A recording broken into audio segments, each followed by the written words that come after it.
everyone, welcome back to another video. So today pretty much we're gonna start the video by introducing you guys a new member of the family, the BMW Z4. Well, I'm pretty sure a lot of you guys who follow me, you guys already know, but damn, this thing is so nice to drive. And it's already rocking my Cosmos wheels. Damn, it's a little too pokey. But what I want to do with this body is I'm planning on going wide body, wider than whatever it is. Having some rubbing issues right here with this fender. It's not good. It's not good. Yeah. What do you guys think? And last week I did brake upgrades. Damn, more stopping power. And of course we're back into the garage. We're gonna put some time on the 240 today. I'm gonna give her some love because I haven't done anything for the past 2 weeks. But first, let's recap and let's give you guys an update. So pretty much here, the wiring is pretty much done. Now, it looks really kind of messy, but it's not that messy as it looked like, because everything is gonna sit behind the dash. And once the dash is on, you can't even tell that there's wiring in there. Over the week, I went and replaced this eBay raised panel.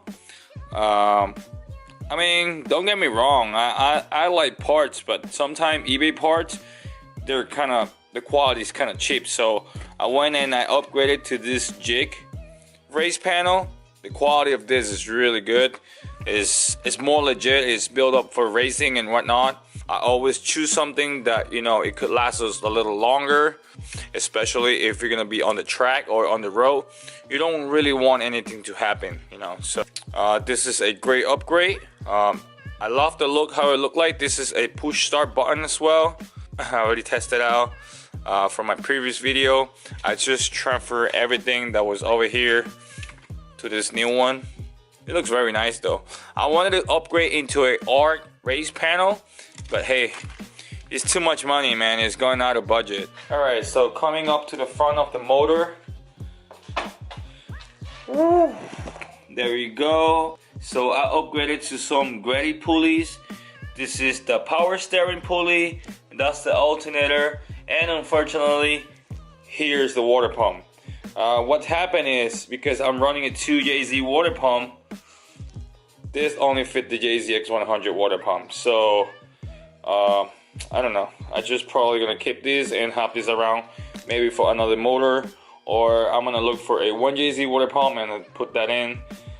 I don't know, man, but I got this on a very good deal. I paid like, I'm not gonna lie, like $120. I think it's kind of cheap compared to, you know, the pulley that is made up here in the US, like this, you know, drift motion pulley kits, like 150 bucks or whatnot. So those were direct from Japan. Here's the box. Grady, nice. As you guys know, the new timing belt, this is the HKS timing belt. I did the new crank pulley, the new bolts, did the new pulleys. You know, this is the power steering. My power steering pulley was bent. This is the water pump, the 2J water pump, and also here's the alternator. And also over here, I already took up these two covers. This is the valve cover from the JZX100. Now, I was looking for the tab to do my 90s over here with the 10AN. I was supposed to do that yesterday, but guess what? I lost the tab. I don't know where I put it, so I have to buy a new one.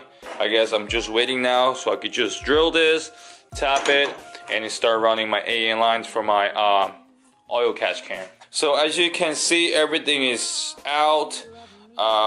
To be honest, I'm just waiting, you know, to get this part done, and then just pull the motor out and then do the clutch, service whatever I have to service, and then after that I'm gonna start working on the chassis. Right, I still gotta prep the tops, right, just to make it look nice. And also I'm gonna be servicing the valve cover gasket as well. Make sure that you replace the valve cover gasket every time that you pull your, you know, cover out. Hopefully I get it done before the season start, so we could just send it.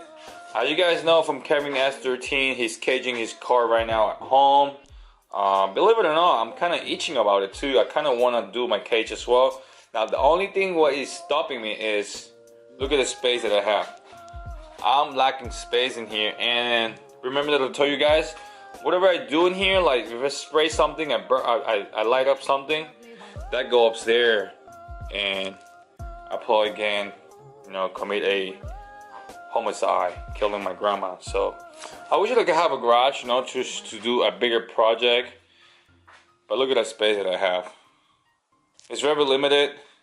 I do whatever I can, you know. So, and also today I'm gonna finish part of the wiring. I'm gonna teach you guys how to wire your fuel pump to a on and off switch. So we're gonna wire the fuel pump to the on and off switch. It's pretty simple. You just gotta understand the wiring here. I'm just gonna go as simple as I can, okay?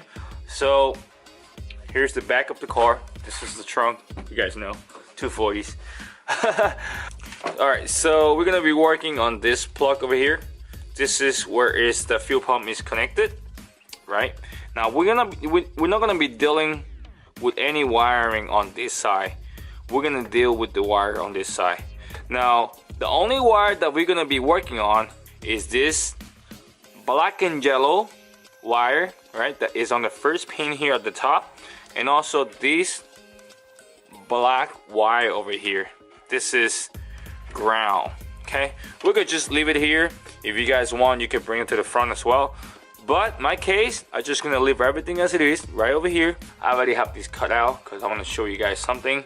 Now we're not gonna touch any of this because literally the black ones are ground. The red one is the relay on the fuse box on the engine bay. I don't know if you guys remember. If you guys flip the box, you're gonna see a red and black wire that is going to your green relay, the EGI pump relay, and the green and blue is going to your ACC, which is your cluster control. Okay, when you turn on your car, this is the wire that is connected to your gauges and shows that if you have fuel or not. All right, so I'm gonna show you guys how this black and yellow wire trigger the fuel pump. Now I'm gonna turn my keys, but you guys not gonna hurt anything until I merge these two wires. So check this out. All right, so the key's on, and then check this out. This is power to the fuel pump. Fuel is running now. Fuel pump is not running anymore. One more time. Fuel pump is running now, and fuel pump is not running anymore. So we're just gonna tap this. We're gonna bring it to our fuse panel on the front, and then from there connect it to the on and on switch.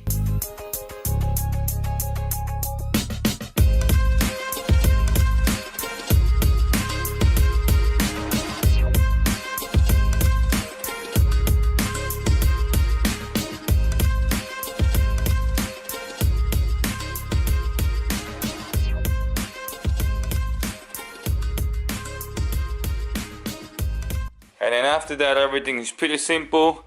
We're gonna use the ring terminal. We're gonna tap it, and we're gonna put it into our relay box.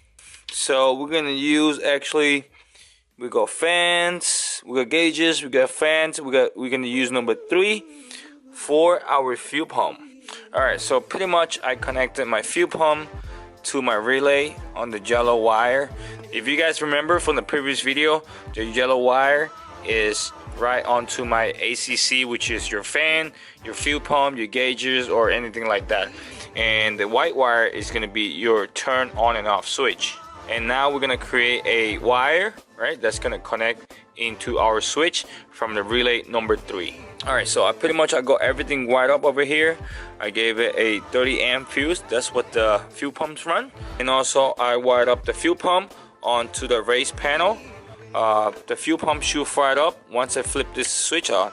Alright, so I'm gonna turn on my breaker from the battery. It's on. Should have power now. My constant power switch. My light's on, indicating that there's power. And this is my fuel switch. And it's working. You guys hear that? The fuel is priming. Sick. It's off now, and it's on now. Nice. And also over here we have our gauges. Boom, our gauges is on. Nice.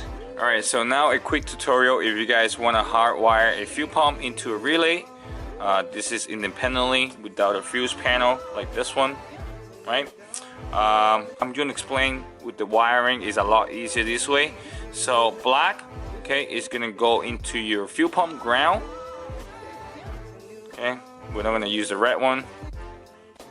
The blue one, okay, is going to be your constant power, okay, to the battery. All right. The white wire is going to be your on and off switch, like this one over here that I have connected. And the yellow wire is going to be your fuel pump wire, where the power is going into your fuel pump.